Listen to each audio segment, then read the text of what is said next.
तो आइए देखते हैं कि आज शिक्षा विभाग की तरफ से कौन-कौन से जो परिणाम है या जो न्यूज़ है वो वरीयता दी गई है। तो देखिए, सबसे पहले सीबीएसई के नतीजे 31 जुलाई तक आएँगे। देखिए, अभी जो बहाली की प्रक्रिया चल रही है, उसमें एक नया मोड़ आ रहा है। अभी जो चूँकि 2006 से 2015 तक शिक्षक बहाल किए गए थे, उनमें से बहुतों का अभी फ़ोल्डर यानी उसके जो प्रमाण पत्र का फ़ोल्डर है, वो अभी तक जारी नहीं हुआ है, अभी तक अपलोड नहीं हुआ है। इसीलिए इसीलिए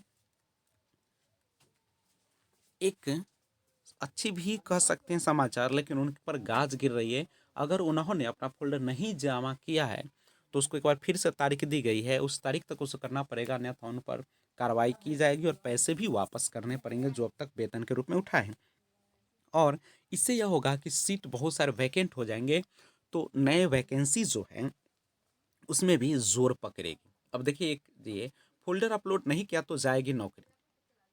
अब तक मिली राशि भी वसूली जाएगी। जी, 80,000 शिक्षकों को 1 माह में ब्यौरा अपलोड करना होगा। जी, राज्य के यहाँ देख सकते हैं 1,03,000 में से 15,000 शिक्षकों के फ़ोल्डर विभाग को मिल चुके हैं और 3,10,000 शिक्षकों के फ़ोल्डर की चल रही है जाँच।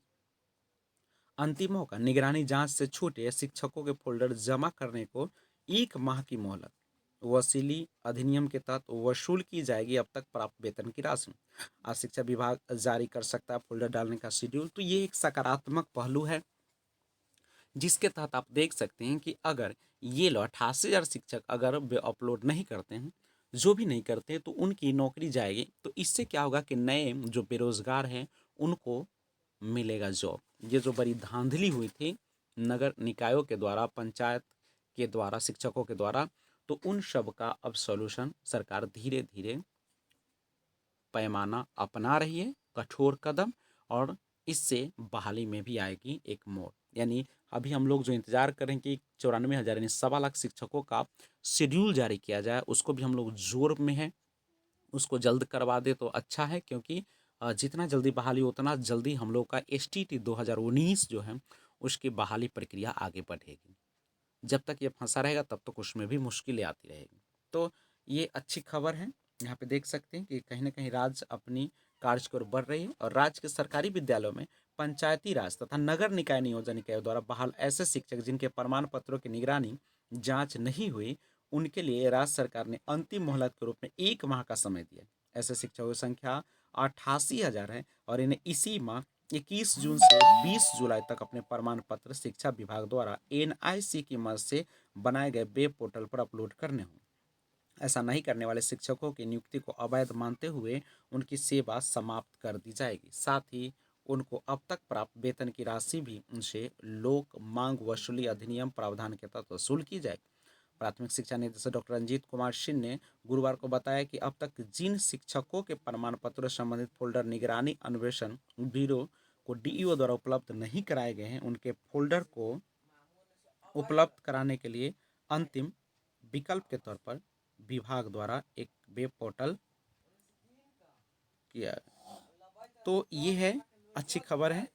आगे देखते हैं थोड़ा सा और शिक्षा के बारे में क्या उन्होंने बताया है।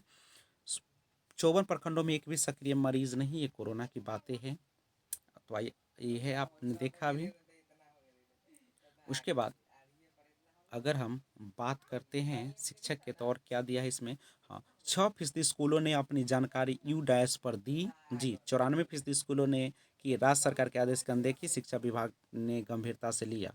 30 जून तक सत्यापन प्रमाण अपलोड का निर्देश। 15 जून को केंद्रीय शिक्षा सचिव अनीता करवाल की अध्यक्षता में हुई प्रोजेक्ट अप्रूवल बोर्ड की बैठक में यू डायस के आंकड़ों को दर्ज करने में सुस्ती का मामला उठा था और बीईपी के राज्य परियोजना निदेशक संजय सिंह ने भी जिला पदाधिकारी को निर्देश दिया तो अपने जिले के सभी विद्यालयों से संबंधित आंकड़े यू डायस प्लस के दर्ज कर 30 जून तक सत्यापन प्रमाण अपलोड करा दें। तो आखिर ऐसा क्यों? जो शिक्षा विभाग कहती है वैसा उसके जो पद पर आसीन लोग हैं वो क्यों नहीं मानते? अगर ऐसा करते हैं तो कहीं ना कहीं आप लोगों में या तो काबिलियत नहीं है या आपको ये आदेश देने का तरीका मालूम नहीं है। क्योंकि अगर आप आदेश देते हैं और उसका पालन नहीं होता, इसका मतलब है कि वो जानते हैं कि आप लोग दिन कट्टे हैं, आपके पास कोई काम नहीं है, आप झूठ मूठ का निकालते हैं और आप कुछ भी नहीं उसका बिगाड़ सकते हैं, और इसी का फ़ायदा उठाते हैं ये लोग। बच्चे की ऑनलाइन कक्षा से अभिभावक पर पड़ा 50,000 का अतिरिक्त बोझ। जी, कोरोना महामारी के दौरान साल भर में बच्चे स्कूल नहीं गए, लेकिन ऑनलाइन शिक्षा अभिभावक को खर्च दुगना हो गया है। ये देख सकते हैं, एक है 40% बच्चे पढ़ाई से भागते हैं, और उसके बाद 6% स्कूलों ने अपनी जानकारी यूडैस पर दी। उसके बाद देखते हैं और क्या है। परीक्षा सत्र को पट्टी पर लाने के लिए विश्वविद्यालय ने ले निर्णय और आवेदन 17,528, 13,000 की ही आई मेरिट लिस्ट। तो ये है बिहार विद्यालय में पीजी एडमिशन के लिए जो ये चल रहा था। उसके बाद 13,000 लाभार्थियों का आधार अस्वीकृत हुआ, और आपने देखा 28,000 शिक्षकों को 1 माह से ब्यौरा अपलोड करना होगा। तो ये सारा था, कुछ विशेष न्यूज़ नहीं था। एक विशेष न्यूज़ यही था कि जो अपलोड नहीं किए हैं अपना ब्यौरा, उन पर संकट का बादल मंडरा रहा है। और हम लोग का जो एक प्लान है 3 सब्जेक्ट का, 22 जून को सरकार कर रही है, अगर उस दिन कर दे तो ठीक है, नहीं तो हम लोग आंदोलन में और थोड़ा तेज़ी लाएंगे ट्विटर कैंपेन के माध्यम से, या जो भी हम लोगों से बन पाएगा। तो आज बस इतना ही, फिर लेकर आता हूँ विशेष न्यूज़। जय हिंद।